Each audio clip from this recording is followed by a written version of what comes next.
यिर्मयाह का ग्रंथ अध्याय 1 पद संख्या 17 से 19 तक।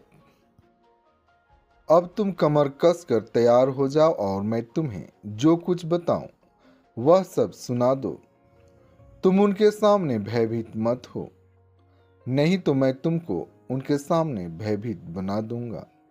देखो, इस सारे देश के सामने यूदा के राजाओं, इसके अमीरों, इसके याजकों और इसके सब निवासियों के सामने मैं आज तुमको एक सुदृढ़ नगर के सदृश लोहे के खंभे और कांसे की दीवार की तरह खड़ा करता हूं।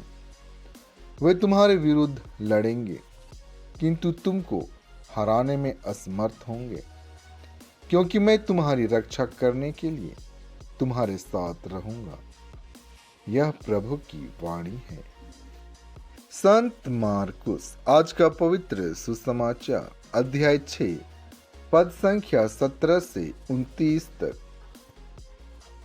हेरोद ने अपने भाई फिलिप की पत्नी हेरोदियस के कारण योहन को गिरफ्तार किया और बंदी गृह में बांध रखा था, क्योंकि हेरोद ने हेरोदियस से विवाह किया था।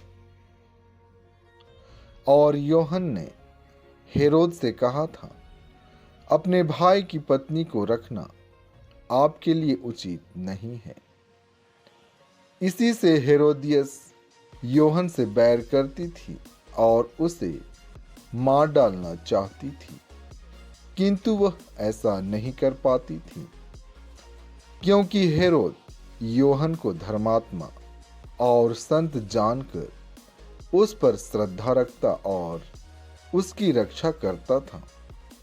हेरोद उसके उपदेश सुनकर बड़े असमंजस में पड़ जाता था, फिर भी वह उसकी बातें सुनना पसंद करता था। हेरोद के जन्म दिवस पर हेरोदियस को एक सुअवसर मिला। उस उत्सव के उपलक्ष्य में हेरोद ने अपने दरबारियों, सेनापतियों और गलीलिया के रईसों को भोज दिया। उस अवसर पर हेरोदियस की बेटी ने अंदर आकर नृत्य किया और हेरोद तथा उसके अतिथियों को मुग्ध कर लिया। राजा ने लड़की से कहा, जो भी चाहो मुझसे मांगो, मैं तुम्हें दे दूंगा। और उसने शपथ खाकर कहा, जो भी मांगो, चाहे मेरा आधा राज्य ही क्यों ना हो, मैं तुम्हें दे दूंगा। लड़की ने बाहर जाकर अपनी मां से पूछा, मैं क्या मांगूं? उसने कहा, योहन बपतिस्ता का सिर। वह तुरंत राजा के पास दौड़ती हुई आई और बोली, मैं चाहती हूं कि आप मुझे इसी समय थाली में योहन बपतिस्ता का सिर दे दें। राजा को धक्का लगा, परंतु अपनी शपथ और अतिथियों के कारण वह उसकी मांग अस्वीकार करना नहीं चाहता था। राजा ने तुरंत जल्लाद को भेजकर योहन का सिर ले आने का आदेश दिया। जल्लाद ने जाकर बंदी गृह में उसका सिर काट डाला और उसे थाली में लाकर लड़की को दिया, और लड़की ने उसे अपनी मां को दे दिया।